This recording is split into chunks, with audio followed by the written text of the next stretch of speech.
بتقبضي الفلوس كل شهر وبعد كام يوم بتبقي مش عارفة هي راحت فين. بتحاولي توفري، بس دايما في مصاريف بتظهر لك فجأة. ولو ده بيحصل معاكي فالمشكلة مش في الفلوس، المشكلة في إدارة الميزانية. الفيديو إن شاء الله النهاردة هقولك طريقة سهلة جدا إزاي تمسكي فلوس وتوفري كمان. يلا بينا معايا. السلام عليكم ورحمة الله، بسم الله والصلاة والسلام على رسول الله. أهلا بكل إخواتي الحلوين. يا رب دايما تكونوا بخير، صباحكم زي الفل. إن شاء الله النهاردة هنتكلم في موضوع مهم أوي أوي، وهو ميزانية البيت وإزاي نديرها. إن شاء الله هنشوف طرق سهلة أوي أوي لميزانية البيت، وهنتكلم عن ميزانية البيت بهدوء، مش عايزين توتر، مش عايزين ضغوط نفسية أو الميزانية تعمل لنا ضغوط نفسية. ليه؟ لأن احنا اتكلمنا قبل كده يا جماعة عن موضوع الميزانية ده. أنا اتكلمت، عملت كذا فيديو على فكرة، وعملنا طرق الأظرف، 50 30 20. لو انتوا رجعتوا للفيديوهات هسيب لكم اللينكات بتاعتها في الديسكريبشن. وقلنا ازاي ان احنا بنشوف الاولويات اللي احنا هنصرف فيها، وبلاش الفرعيات اللي هي بتهدر مننا فلوس. ونقسم الفلوس بتاعتنا اول ما تجيلنا، يعني بلاش، يعني انت طول ما انت ماسكه الفلوس كده اهوت وبتصرفي منها هتخلص منك. لكن لو انت خدتيها وظبطتيها وحطيتيها في اظرف، حطيتي الحاجات اللي هي الاساسيات، الايجار، الميه، النور، الغاز، النت، الحاجات اللي هي لازم شهرية تدفع، دي تتحط في ظرف لوحدها. الأكل، متطلبات الأكل وتموين بيتك وحاجتك في ظرف لوحدها. الصدقات قلنا بتطلع لوحدها برضو. الادخار قلنا لو 20% بنشيله برضو لوحده. فكرة جميلة برضو، ممكن تعملي جمعية مع نفسك. قلنا تشيلي مبلغ، لو مثلا الجمعيات بتبدأ من 500، 1000، 2000.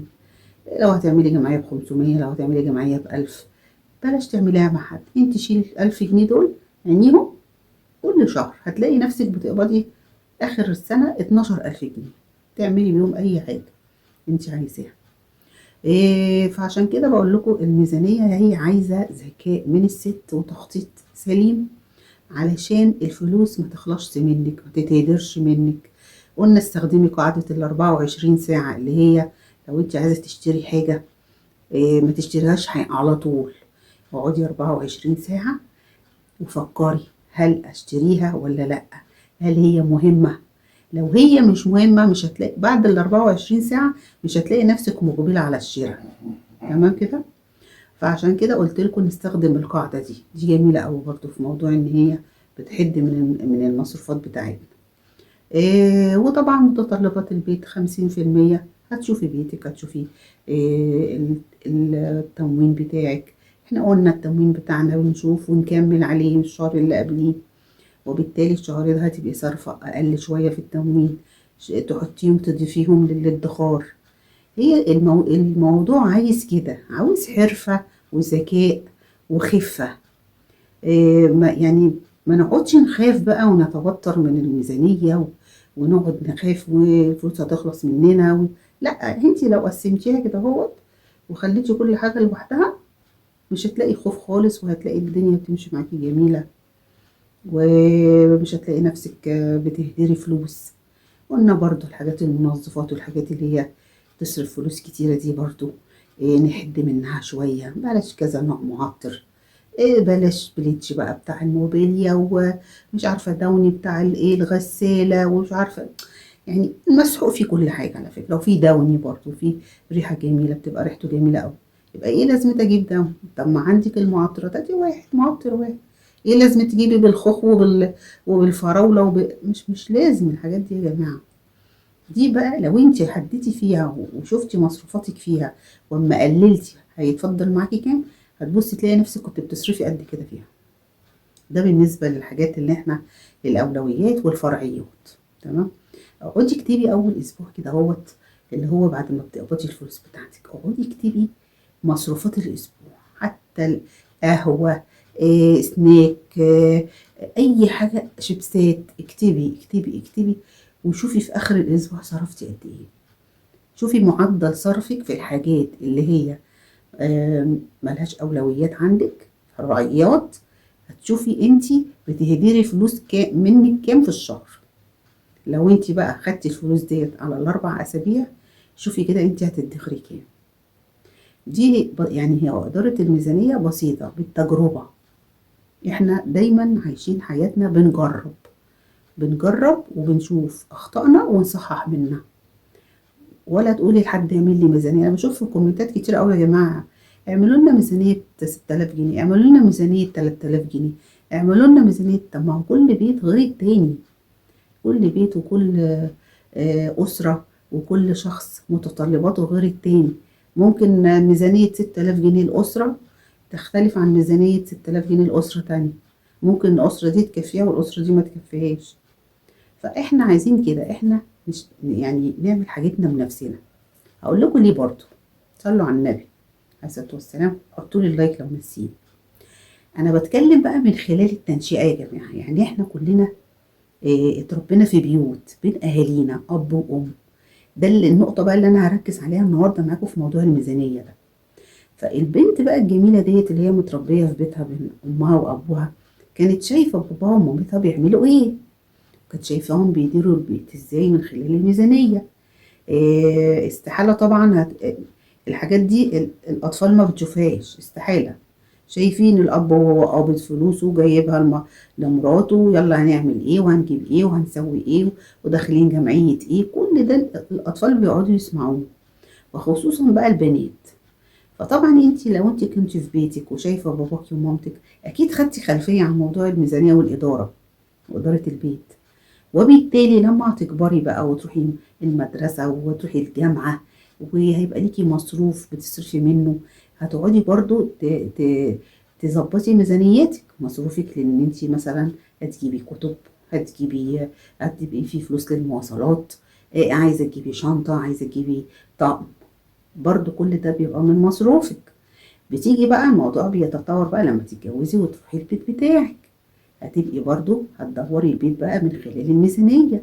ما هي الموضوع بيجي بالتدريج كده يا جماعة، مش بتيجي قفش ان انا بص الاقي نفسي مطالبة ان انا ادير بيت وميزانية.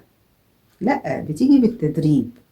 فعشان كده بقول لكم كل واحدة تقعد كده مع نفسها وتفتكر، تشوف مامتها كانت بتعمل ايه، باباها كان بيعمل ايه، خالتها كانت بتعمل ايه، عمتها كانت بتعمل ايه.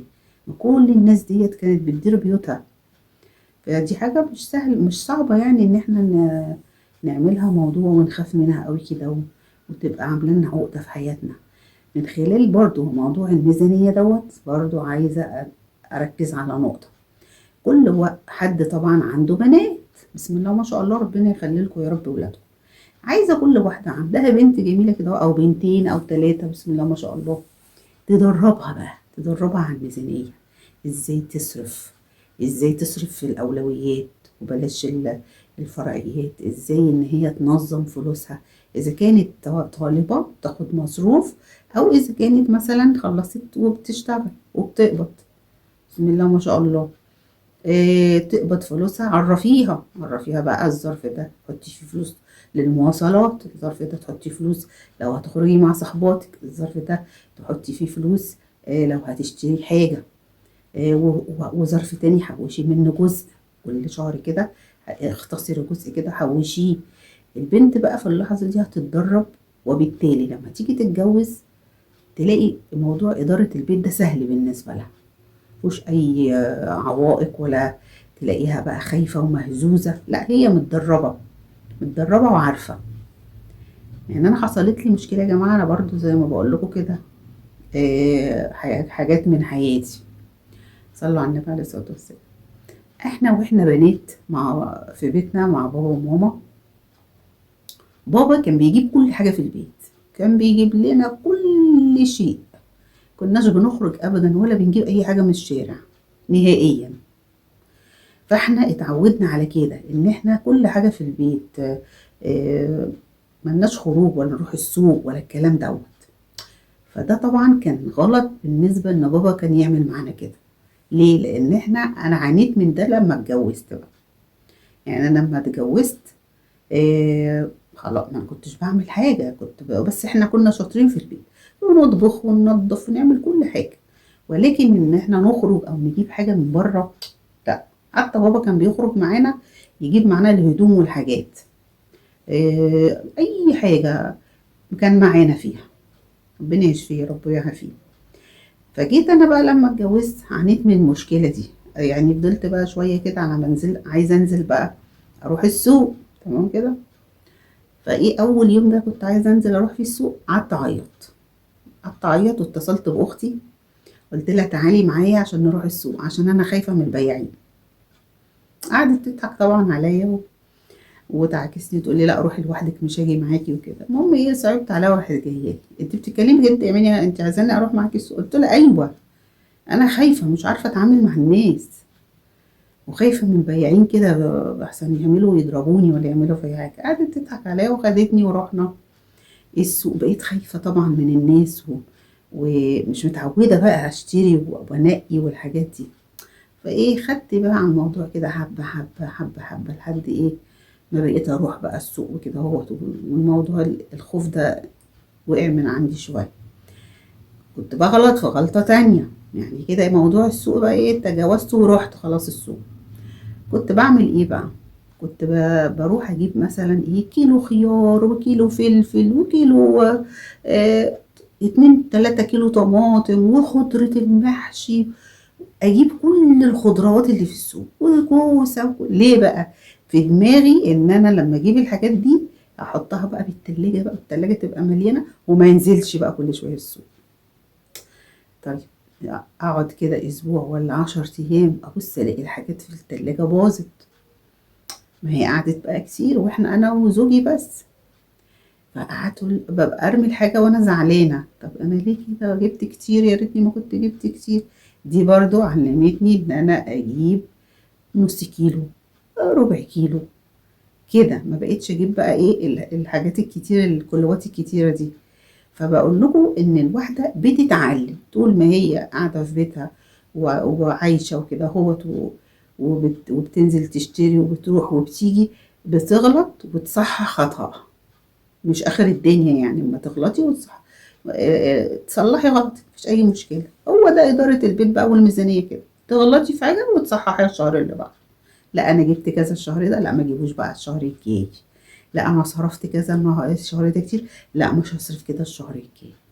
فهي اداره البيت والميزانيه عايزه بس ست ذكيه وهاديه، مبقاش عندها توتر، ما توترش البيت، ما توترش زوجها، ما توترش اولادها حواليها وتحسسهم ان هي مزنوقه وان هم مزنوقين وان المرتب مش مكفي. الحاجات دي كلها طبعا احنا قلنا قبل كده انها بتأثر على نفسية الاطفال، وبالتالي تدرب بناتها الحلوين بقى اللي معاها. شوف تاخدهم معاها السوق، تعلمهم يشتروا الخضار ازاي، تخليهم يتصاحبوا كده ويضحكوا مع البياعين عشان ما يخافوش منهم. إيه بالتالي البنات هتبقى الحياة عندهم سهلة، تبقى سهلة، يبقوا متعاملين بقى مع المجتمع مع السوق مع البياعين، بيعرفوا يصرفوا، تعرفهم ازاي يشتروا، يلفوا الأول على الأسعار يشوفوا الحاجات الحلوة الصبحة، الفصال والحاجات دي. بس يعني ما تدقوش قوي في الفصال ده يعني عشان آه، يعرفوا يتعاملوا يعني ما يقفشوش، لأن في بياعين بيبقوا رزلة شوية، فيخليهم واحدة واحدة وبالتالي البنوتة هتتعلم. تمام كده. يعني بسم الله ما شاء الله، انا عندي بنوتي الكبيره سلمى ما شاء الله واختها تاني الصغيره بينزلوا السوق ما شاء الله بيشتروا كل حاجه. الوسطانيه هي اللي ملهاش في السوق قوي وملهاش في موضوع الطبيخ والحاجات دي، فكل بنوته بيبقى لها شخصيه. فما شاء الله هم بيشتغلوا دلوقتي، فانا كنت مدرباهم طبعا على السوق وعلى الشراء وعلى المصاريف وازاي يصرفوا كده هو. وبالتالي هو الحمد لله اشتغلوا، بس يعني مش قوي بقى في موضوع الميزانية، مش قادرين يظبطوا نفسهم. يعني عندي سلمى بنتي دي مبذرة جدا، مبذرة ما شاء الله عليها، تقبض من هنا ومش هقول لكم كل يوم تجي لي بمفاجأة. يعني ايه اول ما تقبض تروح جايه لي بمفاجأة اول يوم، لازم تفاجئني. يا خدي يا ماما، ايه يا حبيبة ماما؟ جايبة اطباق بلاستيك، ايه جايبة مجات، ايه اطباق كده للبوب كورن، مش عارفة ايه، مضرب بقى للنسكافيه، مش عارف ايه، معالق ايه يا حبيبتي، ما احنا عندنا الحاجات دي. تقولي ليه يا ماما، ما انا قلت بقى تجديد وكده. ما اكسفهاش برضه، اقول لها جميل، حلوه يا سلمى، ما شاء الله عليكي، ربنا يخليكي ليا يا روحي، وتجيبي لي، بس لما تيجي تجيبي حاجه تانية تتصلي بيا الاول. تقولي لي حاضر يا ماما.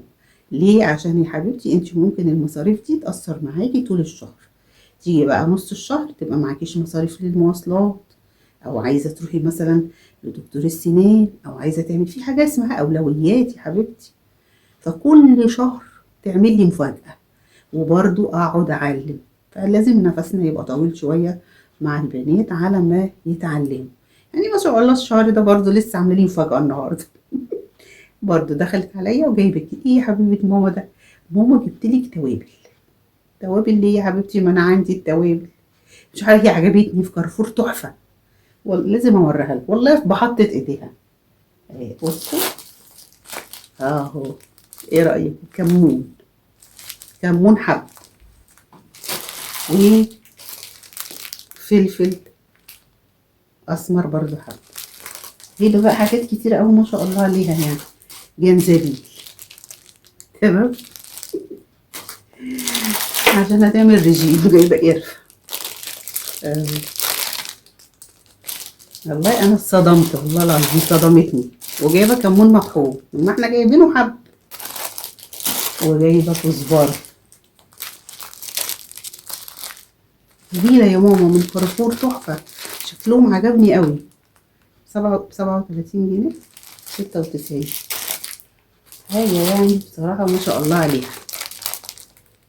161 فلفل الاخضر. بصوا بقى جايبه لي، مبسوطه قوي قوي وهي جايبه لي ده. جايبه لي جوز الطيب، عشان هي عارفه ان انا بحب استخدامه. ماما بصي جايبه لك ايه؟ بصي بقى حبه خضار ازاي وجمال، شفتي شكلهم جميل ازاي؟ 88 جنيه جوز الطيب. وطبعا توم باودر وبصل باودر، حطهم في كيس لوحدهم. اهي لقيتها بقى المفاجاه بتاعت الشهر ده. كام يا حبيبه ماما؟ حوالي 700 800 جنيه كده. وليه يا حبيبتي؟ ما انا عندي التوابل يا ماما وطحناها وحاطه كل حاجه جوه. يا ماما عجبوني بقى وجبتهم، وانت كل ما اجيب حاجه تقولي لي كده. مش انا قلت لك يا سلمى يبقى اتصلي بيا يا ماما؟ هو لازم بقى نطول بالنا كده اهوت عليهم علشان إيه؟ يتعلموا. مش كل شويه بقى تيجي تتخانقي وتزعلي، مش هينفع. ولكن لازم يتعلموا، زي واحده زي دي اهي، هتبقى هتسيبيها؟ لازم تتعلم عشان تعرف تظبط اولوياتها ومصاريفها. ولكن هي بتحب تفرحني، يعني كل ما تقبض يا حبيبتي تحب تفرحني. الحمد لله على كل حاجه. فعشان كده بقول لكم يا جماعه، الميزانيه إيه بتبقى مرتبطه بالاسره كلها. يعني خلي تشركي ولادك، لو ولد برضو تعرفيه، بابا يعرفه عشان يطلع برضو على تحمل المسؤوليه. وبالتالي يبقى البنت والولد خارجين من بيت علمهم ازاي يديروا بيوتهم. عشان كده انا بقول لكم بس بسمع في الكومنتات، قولوا لنا نعمل ازاي. طب ما انتوا يا جماعه طالعين من بيوت بسم الله ما شاء الله.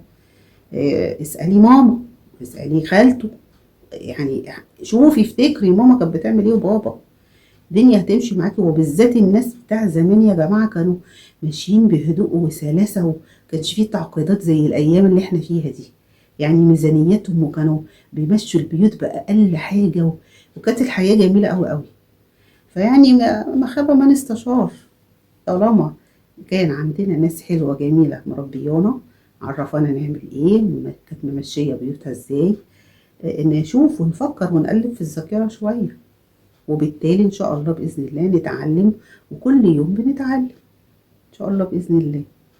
تمام كده، يبقى احنا خلاص مشكلتنا مع الميزانيه خلاص. طول ما الست ذكيه وبتخطط هتعرف ازاي تصرف فلوسها في مكانها، وكمان تعلم بنوتاتها الحلوين اللي هيبقى برضو عندهم بيوت.